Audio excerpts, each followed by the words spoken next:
in the right spot here, that I grew interested in. A couple of things. Most of you got to visit our house, so you saw that I kind of had a point in my life where I thought, if I'm going to talk about this sustainability stuff, I should do it. Then there came another point in my life where people would ask me, especially in this class, we get to talk about these issues, and in terms of opinion and what I would do about it, I would kind of hedge my answers, and because I don't want to influence, not here to influence you guys to one way of thinking or not. But in social action, it suddenly came aware to me that there was an opportunity for me to take action socially. And that social sphere we've talked about that's where our issues are. And things don't work too well. But one thing that does work quite well still is when groups of people get together, and like Tony just said, they work this experiment, this amazing experiment that I'm so glad to be part of. When they work that, get together, they get educated, and they start taking social action, it is set up that decisions aren't made outside of that realm. You can have an amazing influence. So I joined with a number of other groups. We started our own group, and we started a social action group called the Mojave's Community Conservation Collaborative. And I was very careful, by the way, to not let anyone know. They knew, but I didn't use either one of my platforms. I have two main platforms. The Resource Conservation District, who does a lot of resource and is really quite, you could say, influential in the conservation community.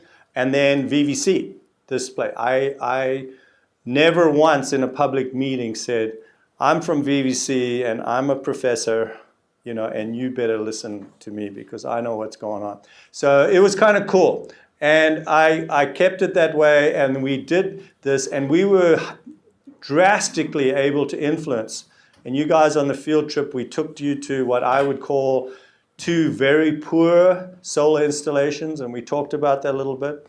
But we were able to influence first the county's planning, which was called the Desert. This is politics for you. It's to do with renewable energy, but it was called the Desert Renewable Conservation Energy Plan, Conservation Energy Plan, DRECP, right? And we were very involved in that, and that kind of started to make more sense, and they did a better job with that. That was the California State Initiative. Then what happened was most of these big industrial scale renewable energy plants saw that it actually got very complicated on BLM land and on government land and on state land. So then they moved into the community. So then we got involved, which was what was called SPARK. And SPARK was the San Bernardino County Planning Initiative to add a renewable energy element to their land general plan, their land use general plan. And we were able to have quite a lot of influence on that. And it was a two-sided thing, and Tony and I have had this conversation too. We're for renewable energy. On one hand, it wasn't very fair to the renewable energy folks just to say, oh, come on in, make a plan, do this and this, and then the rules change on them at all times. So it wasn't fair for them to have that. It is true, I think, that they took advantage of the fact that locally we weren't very organized at first, and saw cheap land, and there was some help from the local utilities for reasons we might get into, but they decided this is a good place to put these things. But on the other hand, they can't do business if the rules are always changing, right? And then on the other hand, we wanted a set of rules that made sense as well. So not going to get into that a lot. I will do my position paper on exactly that, and so I'll share with you that. And I have on my own website, you can go. It's called the sustainablelearningcenter.com. You guys can go, and if you do decide to do the position paper on renewable energy, you'll see some of the stuff that we as a group put up on renewable energy. Okay, all right.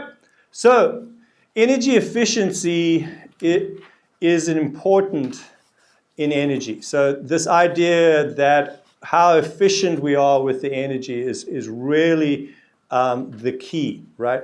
And this is one thing that's troubled me about the energy, not just energy providers, but us in general. I think we've become quite good at water. I think we all know. I was out in Pioneer Town this morning in the shower, and I was like, oh, I got to turn the water off. The water conservation, you know, their wells are drying up out there. But I don't think we ever really think of turning the lights off or energy efficiency. We, as a culture, we're used to just having as much energy as we want. You know, we don't buy the smallest car. We're encouraged to buy a bigger and faster and more powerful car, right? So, we could save up to 40% of all energy we use by encouraging energy efficiency through higher government efficiency standards, economic incentives, education about the benefits of energy efficiency. So as we go through this, we're going to look at a little bit on cogeneration, what that is. We're going to look at talk about the smart grid. I think you're going to talk about that tomorrow a little bit too, Tony, will you? Yeah. And then the use of alternative fuel vehicles, and then green building and architecture. I don't think you don't get into that part too. Good. Okay, so we'll cover that. So 84% of all the US's commercial energy is wasted, right?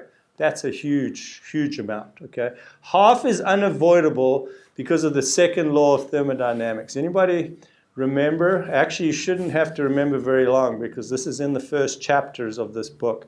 What does the second law of thermodynamics say?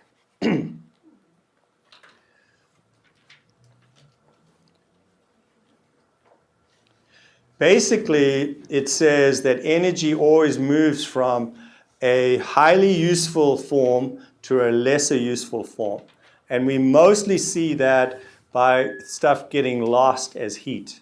So if you just look at our own bodies, right? We ate our Wheaties this morning. And of those Wheaties, 90% of that energy will be lost. We only get to use 10% of it. Only 10% is brought into our cells as ATP and all that stuff. 90% is lost. And that mostly comes off as heat, which can be an advantage because we also need to stay warm. But you know, most of it is just wasted. So that's the unavoidable part. Energy is lost mostly at the end of the day through just unnecessarily heating up of the environment, okay?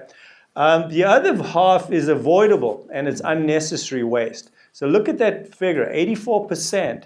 So of that, 42% is unavoidable. So obviously that's where if you want to say the money is in conservation. And the water people, especially up here locally, we're well down the road. I say we because I'm involved in that part. Well down the road to doing that. But I don't think as a society in America we even really think about that yet. We don't. That's not even really on our consciousness. Okay? So here's just a picture of where our energy comes from. U.S. economy in the middle. Realize that energy drives the economy, right? There's a few things that are absolutely essential. We have to have energy to drive the economy. We have to have energy, we have to have water to drive the economy as well, okay? But energy is really key, and we're a very, very energy-intensive economy, right? We've talked about in agriculture already. If we're going to do agriculture, we're going to do it big. We're going to do it at an industrial scale. We're going to not just have a nice-sized tractor, we're going to have the biggest tractor you've ever seen. I'm telling you, you're going to see some tractors out on our field trip. You're like, why does it have to be that big? The thing is huge. And I don't know why they're that big, quite frankly. I think farmers like tractors, you know. We just do. It's cool. You know, it's like driving your Hemi or whatever in your Dodge, right? 85% is non-renewable. We all haven't had that lecture yet, but we all know what that is, right? Fossil fuels, coal, petroleum, all that stuff. The next 8% is non-renewable nuclear, okay? And that's one where that area is under a lot of pressure right now, especially after Japanese Fukushima disaster. And then only 3% is renewable. And we'll see in a moment, at the moment, most of that is from hydropower, okay? And then it just looks at outputs, it looks at the wastage on that other side. There's that 84%, 41% unavoidable energy loss, and 43% just straight up energy waste. We're just wasting, right? We're out last night at this very fancy place that my son got us to stay in for the weekend because his wife is a travel blogger, and we were going to do stargazing. It was too overcast, we didn't do it. But right there in Yucca Valley, Pioneer Town, if you look over to the east, you're like, what the heck is over there? There's just this light in the sky. There's another sun over there. It's crazy. And if you look around here, you'll notice, if you really look, any time of the day you can see Baldy Mountain. At night you can see it because of all the light behind it. It's crazy. It scares me, actually. Terrifies me. So energy efficient. So energy saving is very important. Reducing waste is the quickest, cleanest, and most useful way to solve our energy problems, right? Renewables are great, but if we could just not waste so much. What we need to focus in on net energy yield. This is really key, you guys. Got to get this, okay? So let's just read that definition. Net energy yield is the total amount of high quality energy, right? Electricity is high quality energy. Maybe Tony can explain this better tomorrow. You can do really good things with it, right? Shocks the heck out of you if you touch it, and that terrifies me as well. But it's high quality. Heat, very hard to do things with just ambient heat or just regular heat. So high quality energy available from an energy resources. So it's the total amount of high quality energy minus the amount of energy needed to do a few things. Think about it. If, let's say we're talking about coal, how much energy does it take to find it? Which would include going out there and prospecting for it in the first place. Then actually mining it. You guys were on a mine. You guys were on a Mitsubishi. It wasn't for energy, but you got a feel for what goes into that. That's a lot of energy being used there, right? To find, extract, process, and get the energy to the consumers. So, right, we have to find the coal, we have to extract it, we have to process it, which in our case, in California, means we send it to coal-fired plants, mostly in the Midwest and Arizona, because we don't want and don't allow those stinky things over here in California, basically, is what it boils down to. And then we have to get the energy to consumers. We have to think about these big power lines. We're the home of the power lines, I think, because we have all these power lines coming from the Midwest, coming from the Colorado River, hydropower, going to LA. Okay? And so, but they lose energy when they're transmitting it. Okay? And we're going to find out in a little bit how much that is. It's pretty significant. Okay? So electricity. This is looking at that energy efficiency. How much energy do I get? How much energy does it cost to produce that energy, right? And we want that to be, I think it's a positive number, right? But in general, if this slide is just looking at how good are some sources on doing that. So energy efficiency is high. So the easiest way we can get high quality energy is to save it in the first place, right?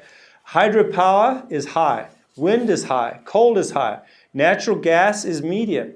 I'm not sure why. I'm assuming because natural gas burns clean. I'm assuming because they have to transport it and it's harder to get in the first place and extract. But basically that slide is looking at this energy efficiency. If you remember back to when we talked about corn and ethanol. We're going to come back to this in just a little bit. But corn, when they take corn from the Midwest and they make ethanol out, I told you that the energy efficiency was actually negative in that case. Takes more energy to produce that ethanol than the ethanol can actually produce when it burns in your car. So, okay, so where's energy? Energy is wasted. Where do we have most of our energy wasted? Huge data centers, internal combustion engines. We all know they're pretty inefficient.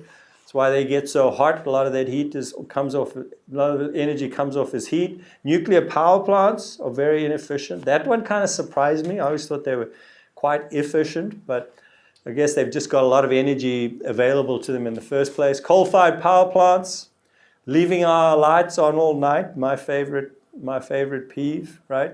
And then transmission of electricity. We lose between 8 and 15% of the electricity by deciding as a community or California that we want our energy produced in the Midwest, okay, and then transported all this way. And that's part of where our social action thing came on, because our local utility, I won't mention any names, but they now make all their money. 90-something% is on transmission. Our local utility does not produce very much electricity anymore. Other people do that. And so they were actually very excited that these big solar plants would come and locate far away from LA and then transport the energy all the way to LA, because that's how they make their money. Just that simple. That fits their business model. Okay? Light wastage, that's what it looks like in the United States. Yeah, I mean, that's just, to me, that's just like, that's actually the most ridiculous thing I've ever seen. I mean, what are we doing? So every little person in there got their lights on because why do they have their lights on? Why do you keep your lights on at night? To look fancy. Huh? To look fancy. Fancy. No, why do you keep your lights on at night? You're scared of the dark. Yeah. No, it's true. Safety, right? I think in the city they do it to show that somebody's home. Not more like you need to see outside, just say that somebody's home. So it's a deterrent for people trying to... Okay, so I want to ask you a question. Come out to my area. Did you come out on the field trip? No. Okay. Come out to my area and you drive along. Which house are you going to go up to? The one with the big dog outside and it's pitch black and there's cars parked there, or the one with the light on? Which one are you going to go up to? With the light on, because then you indicate The one with the big dog. I'm talking about the bad guy. I'm talking about if you're the bad guy. What kind of dog Oh, it the is? dog, because the light's off. We all got dogs, so that's a neutral. They've all got dogs. Which house are you going to go up to? The one I'm telling you what, I'm going to the light one, because I'm figuring those people turn their light on, they're gone to sleep. There's not some crazy fellow there behind a night scope looking straight at me.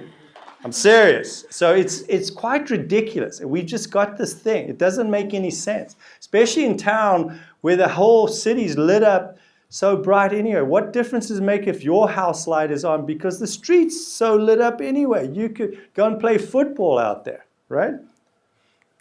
Okay, sorry. That's a little bit of... Okay, so, all right. Solutions. Improve energy efficiency, okay? So that's doing all these things, like LED light bulbs. I don't even know. What are some of those other... Oh, insulation in the middle. And I don't know what this is. Some appliance that's super efficient. Oh, electrical car. It is. It's a plug-in hybrid or plug-in car. Yeah, okay. Prolongs fossil fuel supplies. Reduces oil imports. Very high net energy. Remember, this net energy thing is really key. Okay? At least I think it's key. Low cost. Doesn't cost you anything to save energy as much. If you buy an electric car, well, that might be a moot point. But by just installing LED bulbs these days, they're becoming quite reasonable. Buys time to phase in renewable power. And you can see I added that part. Proper planning and DRECP. So it allows us time to not have to feel like we're in a crisis. A lot of times this is all crisis driven, right? It's crisis planning. We're running out of fossil fuels. The earth is going to burn up tomorrow from global warming. We got to do something. Oh, you kidding me? You don't think I should go tear up that piece of desert to put a solar plant? You're evil, man. How can you? And we had people, especially your age people, that worked for agencies like Bureau of Land Management, Fish and Wildlife. They were all involved in this DRECP. They would come up to me afterwards and like, I don't even understand. Are you just against? They couldn't even believe that I wouldn't want renewable energy at all costs anytime. And I'd say, no, I'm absolutely for renewable energy. I just don't think this is the right model. right? And we'll talk about in a moment what I personally think is the right model, which is the distributed power rooftop kind of thing. Whoop, what happened? Okay. So yeah, how do we do it in industry and utilities? Cogeneration, we'll look at that in a moment. We have cogeneration at our local high desert power plant, pretty common. Variable speed electric motors, I didn't really understand this because that's not my area, but making the motor of electric motor run at the right speed for how much power it's trying to put out, what it's trying to do makes a huge difference. If they run at the wrong speed, it's like your car, you know, like when you got it in fourth gear and it's kind of lugging along, that's kind of what it makes me think of. You use up, you know, in my truck, when I have it lugging like that, the people behind me can't even see because there's so much black smoke that comes out, right? But I'm using up a lot more fuel at that point. Recycle materials, right? So if we recycle materials, like recycling steel, for example, saves a lot of energy. We don't have to spend all that energy in going and finding and extract. Fluorescent or LED lighting on that house, on our house, you guys probably noticed, it's all fluorescent LED. It's required now. You have to be able to put that in if you build a new house. Here's cogeneration. I'm just going to point it out the best I understand it. Here's the cold water coming in, okay? And we're going to burn natural gas in here, and we're going to drive what happened? We're going to drive a generator here, and we're going to produce electricity for the building or for a power plant, right? But when we're burning that natural gas, not all of that goes into turning that shaft to drive this generator to produce electric. Some of it goes off as the exhaust gases. And so what they do is they catch it in like a water jacket. There's a secondary jacket of water up above here that they catch that extra heat on, and they heat some more water up here. And then that goes into a heat exchanger, and it helps run broilers, or if you're running a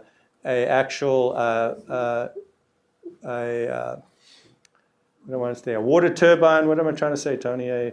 When they're trying to... Like a boiler? A boiler, yeah. Okay, so that's cogeneration. You're just using the heat twice.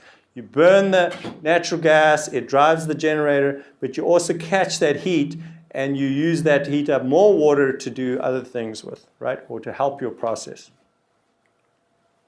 Okay, the smart grid, okay? I don't actually understand very much about it. And Tony, would you address this a little bit tomorrow maybe? Is this coming to yours or no? Not much. Really. Okay. Basically, it's smart meters and smart appliances and remote control that make sure that we shut things off when we should. It controls the voltages to appropriate levels, so we don't waste energy, right? And the whole grid is based off these smart meters. Okay. Anything to add to that, Tony? How would you describe Pricing, a smart too. grid? People don't like to talk about the pricing part of it, Yeah. but we know that pricing works. If something's expensive, you are more conscious of using it. Yeah. And so by driving Yes. the costs up, say like in the late afternoon, Right. when there's a high demand, Right. it'll suppress the demand and drive it to other areas. Right. That helps out on capacity. Right. Guys, remember when we talked about water, we talked about how it's a tiered system that you pay for your usage, right? If you use a lot at the wrong time of the day with electricity, you pay a lot more.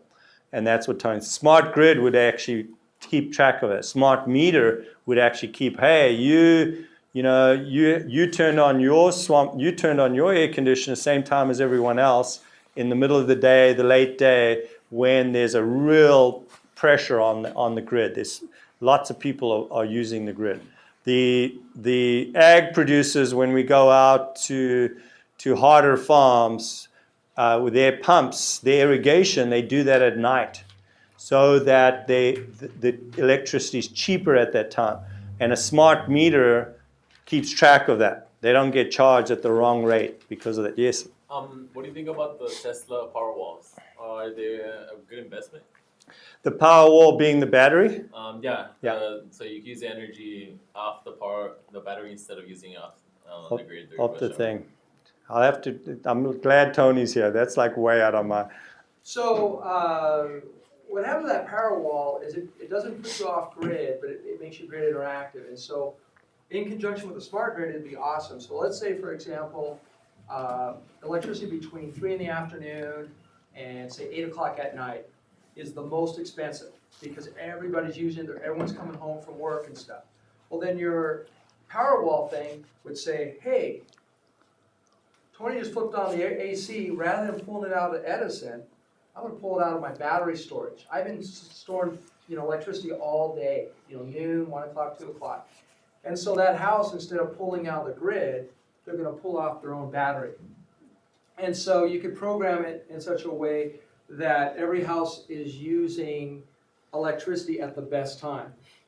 And so for Edison and for the whole community, it would be awesome because you're still connected to the grid, but you're sort of, it's almost like distributed storage as opposed to distributed generation. But everyone's house is part of this really intelligent, integrated system, and it would have a huge impact. Well, it would avoid blackouts and all that, right? It would. Exactly. Yeah, it would have a huge impact. So, Okay. so like in Puerto Rico right now, they're using those to try to reinstall the grid in areas that haven't been able to come back from it. So. Cool. I hope we got that on the tape. Good question. Okay. Wrong one. Okay. Smart electric grid. Transportation, 28% of our energy is consumed in our transportation system. There's hidden costs in gasoline. We don't include the subsidies and the tax breaks to the oil companies, which still exist, amazingly enough. And we also don't include the environmental and health costs, right? So the ozone that's produced or the nitrous oxide, we'll be talking a little bit more about this. Those have health effects, and those aren't included in what we pay for the gasoline. We just pay for the gasoline.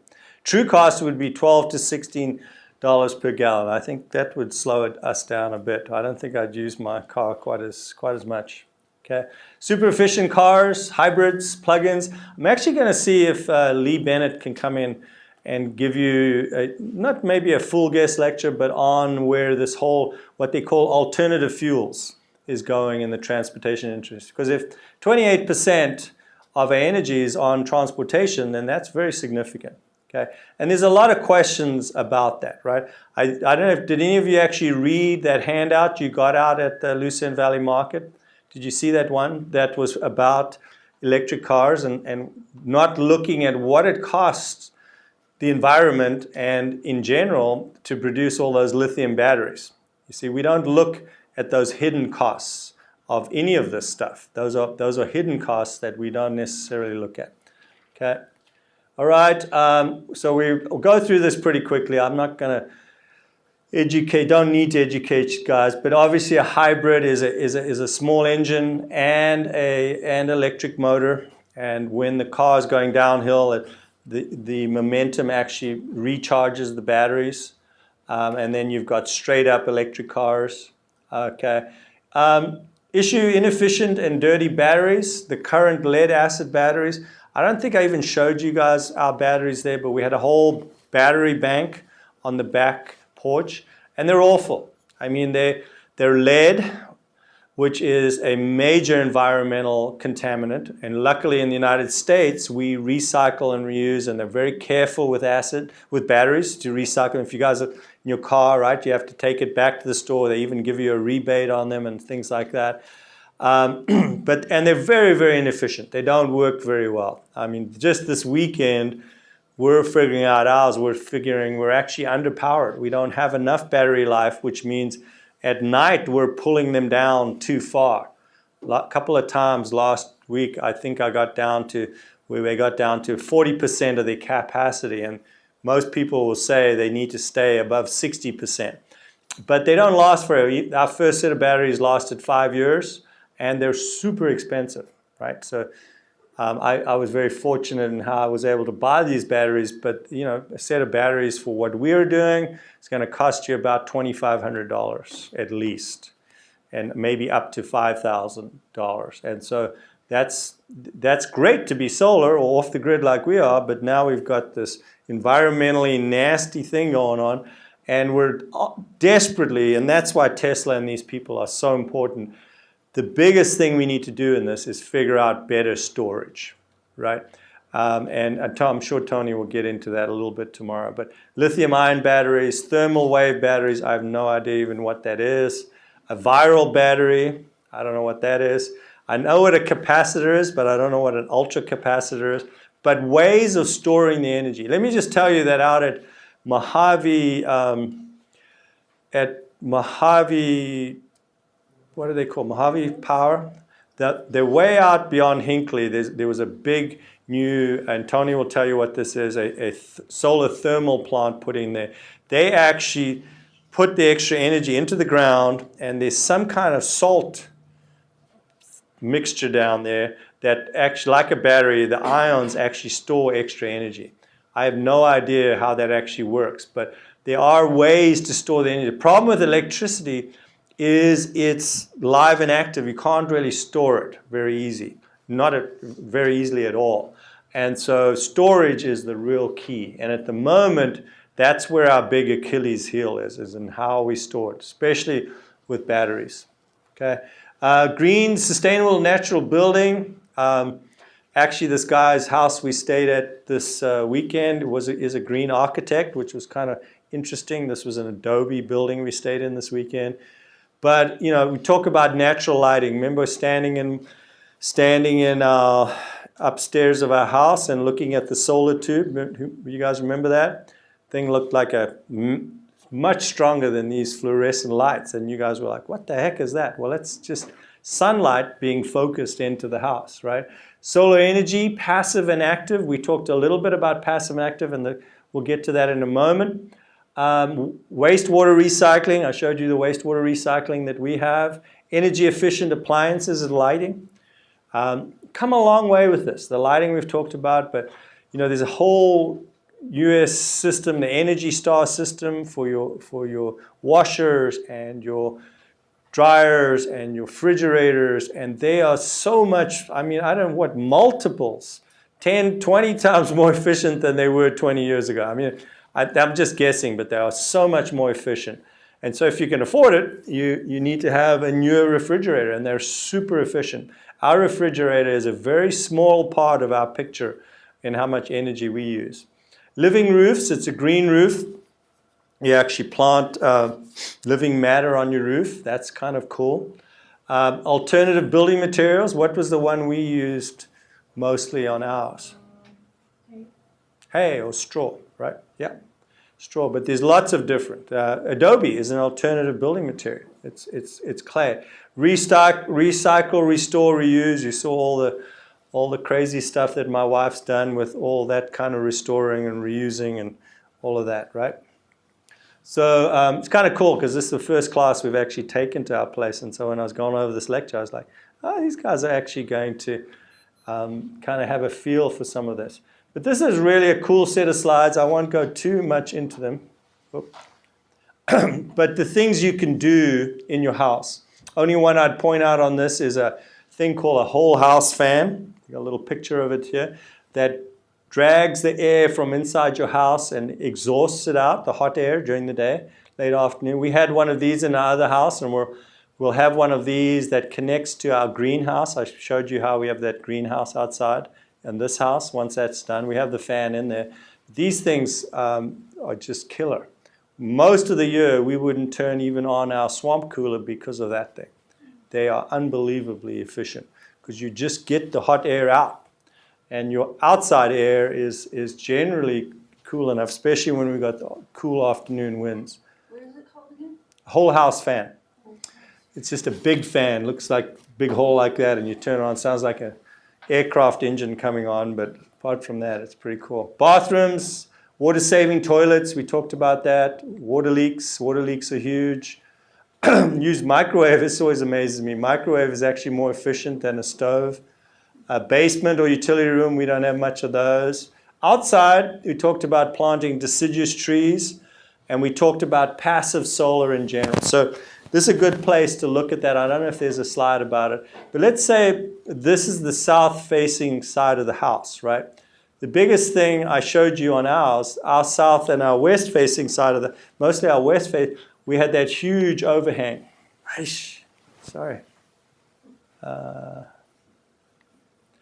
We had that huge overhang, 8-foot overhang here. And that overhang shades all these windows. So that's passive solar. Don't let the sun hit right onto your windows. And it's based on the angle of the sun. Like at this time of the year, I actually want that sun to go into the windows to heat up the house. So you set that, there's diagrams and ways to calculate this, but based on what time of year it is.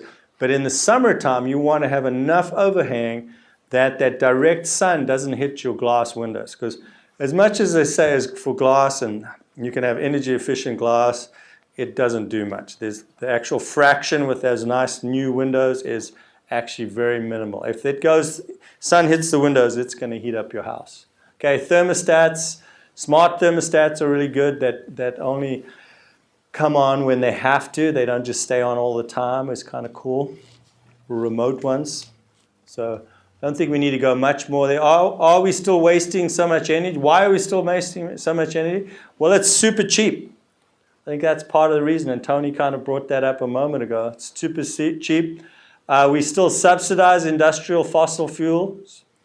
And, you know, our biggest companies that might as well be countries like British Petroleum, Shell, Mobil, they have tremendous influence on our society. So they want us to use these things, right? And then we need to put local government subsidies and tax breakers to local renewable energy models, right? And so that community solar thing that they were talking about in Lucerne Valley, we actually asked the county, could they actually get subsidies for doing that? There have been subsidies for people to put their own solar systems on their houses, right? Tax breaks and subsidies. So those are, it's just a new way of thinking, but that thinking comes with policy and then financial incentives that back that up. Okay. Types of solar energy, direct heating. Okay, we talked about, I showed you on top of our house, we directly heat the water to heat the floor downstairs, right? I think I showed you guys that. And that's our heating for the whole house, is that under the floor heating for the house, right? That radiant floor heating. And then this, Tony's going to talk about this in some detail, the different kinds of solar electricity. Trade-offs, passive and active solar. Advantages of passive when we use the angle of the sun, and this is heating water on your roof. That's another way we use the sun, is that, you know, they're very low cost. Or let's say I planted on this sun side, I planted a deciduous tree, which I might not have pointed out, but we have several deciduous trees on that side, and it blocks the sun in the summertime, but in the wintertime, it loses its leaves. Now, guess what? The sun can now hit those windows, hit the side of the house, hit into the house onto a concrete floor where there's lots of thermal capacity and heat up the house. Okay, solar thermal systems. Let Tony explain this to you. He'll do a lot better job than I can. That's awesome. What are the disadvantages of hydropower? You do talk about hydropower, so we're good there. We've got a lot of hydropower here because of mostly coming from the Colorado River and the big dams there. That's one of the big dams out there. I don't know which one that is necessarily, whether that's, I don't know exactly which one that is. What's the first one up here just outside Vegas for Lake Mead? What is Hoover? Is that Hoover? Yeah, Hoover. I think that might be Hoover. Yeah. Okay, wind is, we're going to talk about as well. What are the advantages and disadvantages of wind power? Tony's going to talk about that. There's some wind things. Biomass. I don't think Tony's going to talk a lot about it. He's going to mention it. But you guys got to see biomass being used, right? Where they actually are burning wood chips And remember, they used to burn waste from the wastewater treatment plant, biosolids. But what was the problem with burning those? Did you guys pick up on that? What was the problem with that? Mercury. They now have to monitor for mercury, and in our waste there's a lot of mercury going out, which kind of tells you that's kind of scary, because that means we're taking in mercury in the first place. So they stopped doing it. So the trick is with biomass is in agriculture we need fast-growing trees and plants. We don't want to use corn and things like sugarcane that they use in Brazil.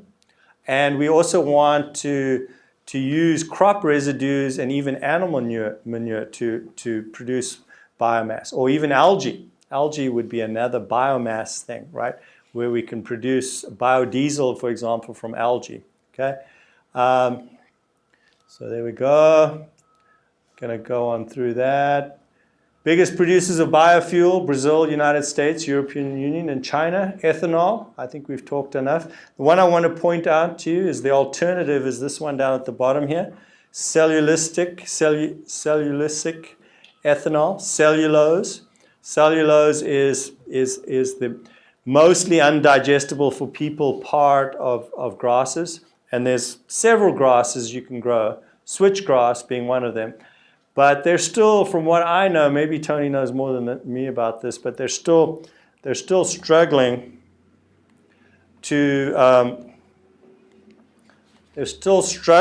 produce the technology to use this. They've got this technology to produce ethanol from corn. They're still struggling with this, as far as I know. I haven't heard anything. Yeah.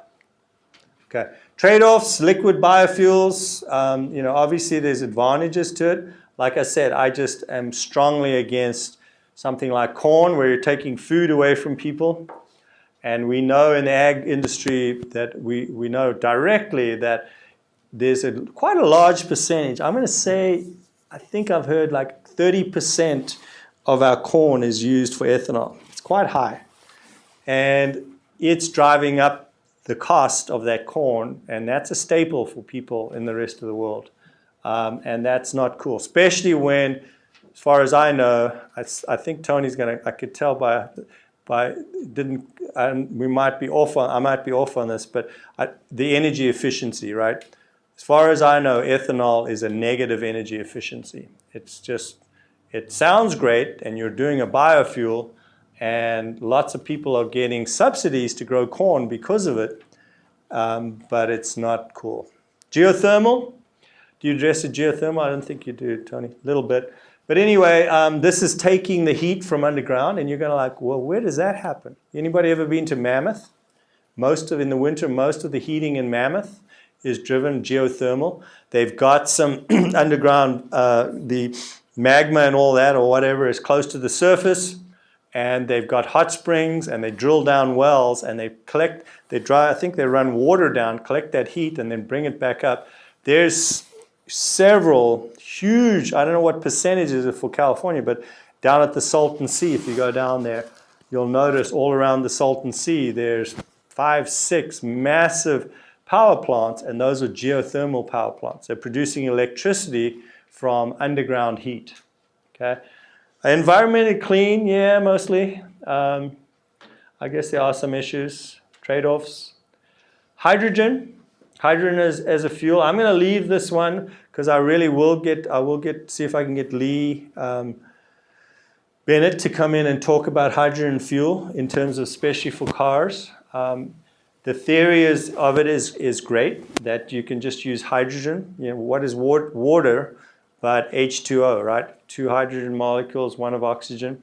At the moment, they're having to get it from things like propane, methane. They're separating the hydrogen. Remember, methane is CH4. They're separating the hydrogen from that. So there is a fuel source going into it at first, but I don't know where they are of taking just water and separating it. That would be ideal. And also we have got a decent amount of hydrogen gas in our atmosphere too. I don't know if how far we are along with that. Again, that's just not my expertise, but I'll let you guys read that. It's a good concept. I think in California we're talking about getting some hydrogen fuel stations set up. Tony, yeah? It could be used as a storage, like a battery. Just Yeah. like when you put energy into a battery, when you go to pull it out, Yeah. you don't get what you put in. You Ah. always lose. Okay. So the same thing with like solar. If Yeah. you have connected solar to split okay. the water, Yeah. you're getting free sunlight and Right. turning it into stored hydrogen. And so the hydrogen could be the energy storage source. And Yeah. then when you need it, you pull it out Okay. and you Okay. use it, and then you that would be the law. Form of storage. Oh, that's cool. Absolute I actually hadn't thought of that before. I'm sure everyone else had, but I didn't know that. That makes perfect sense. That would be pretty sweet. Yeah, it does. Okay, that's looking at what a fuel cell, hydrogen fuel cell looks like. And of course, you've known that there have been hydrogen fuel concept cars around for a while. I'm not sure if there's any. I think somebody's making one. Toyota is making one. They're selling them like hotcakes in Japan. Yeah. And I believe it's coming out here in the United States, or has recently come out. Cool. Okay, how do we make the transition to more sustainable energy future? We choose different energy paths, and that's what we're going to talk about in a moment. We're on a very industrialized model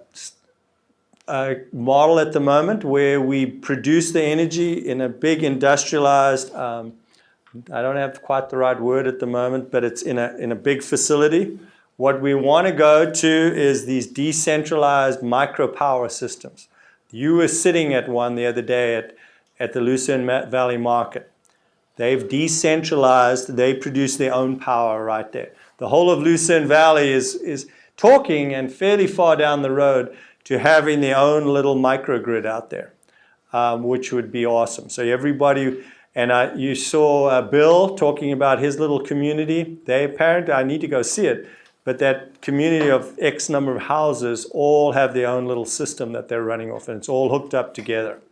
So that's the way to go.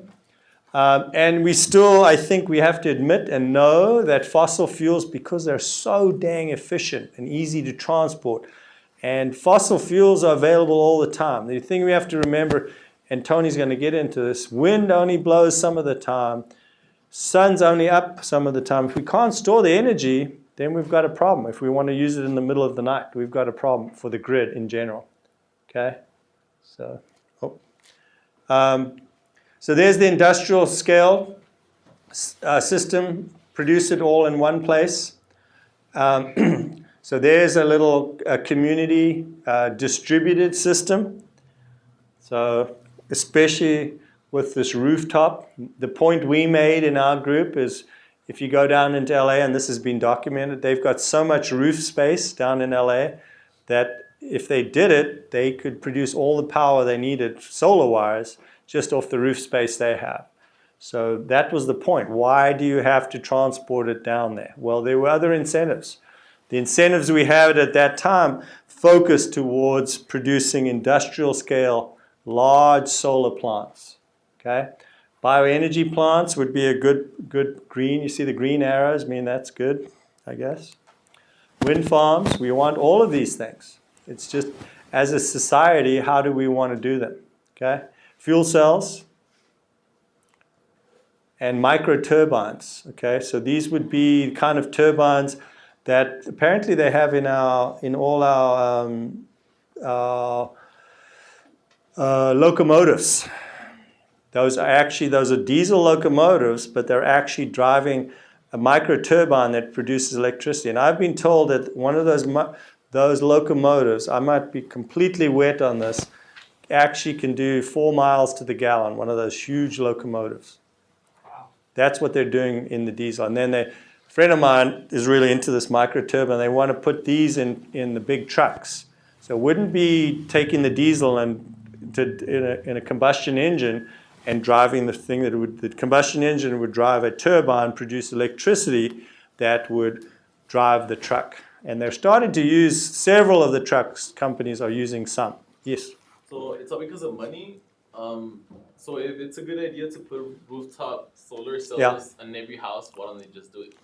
Well, Tony will get into that. There's some serious issues right now for the grid, because how do we control all this? Because each one of these is a little producer, and we have to coordinate all that because the grid in general is a big issue. So at the moment, they're having issues where they're down the line. If you've got people with solar down the line, they're kind of messing up the supply for other people. If their grid, see, there's two kinds of solar system. The grid intertie, where they're tied up to the grid, or like I am, I'm off the grid. When you hear that off the grid, I'm totally separate. But when they're tied in, and I'll let Tony answer this tomorrow, but then it can offset the whole grid. It makes, at least that's what Edison tells us. Then we have another group of people that tell us that that could be solved. So the next generation of electricity and energy will just be all solar, all connected through? That's a big part of the answer. The problem is that solar only happens X part of the day, right? And depending where you live. We happen to live in one of the best parts in the world for solar. So then what do you do at night? So you still need the grid, and you're still going to need... So the power is the storage. Actually, yeah, the only way we have now is to keep the grid stable is to produce more power. Exactly. But if we had big storage, if that was a big battery, that fuel cell, that would be totally cool. Then we'd pull off that in the hours when we couldn't produce by solar or by wind. Wind's even more erratic, right? Even in the high desert where it blows all the time, it really doesn't, right? It feels, okay, make the future more sustainable, and I should be done right now. I think we've covered most of these issues. Government strategies, consumer education, just like in all the other areas, subsidies, and the pricing, and then what can you do? Again, this is the key part of our sustainability, right? Always needs to come back to what can we do. How many of you walked or rode your bike to school today? I know it's cold, but that's not a good excuse. All right, thanks you guys.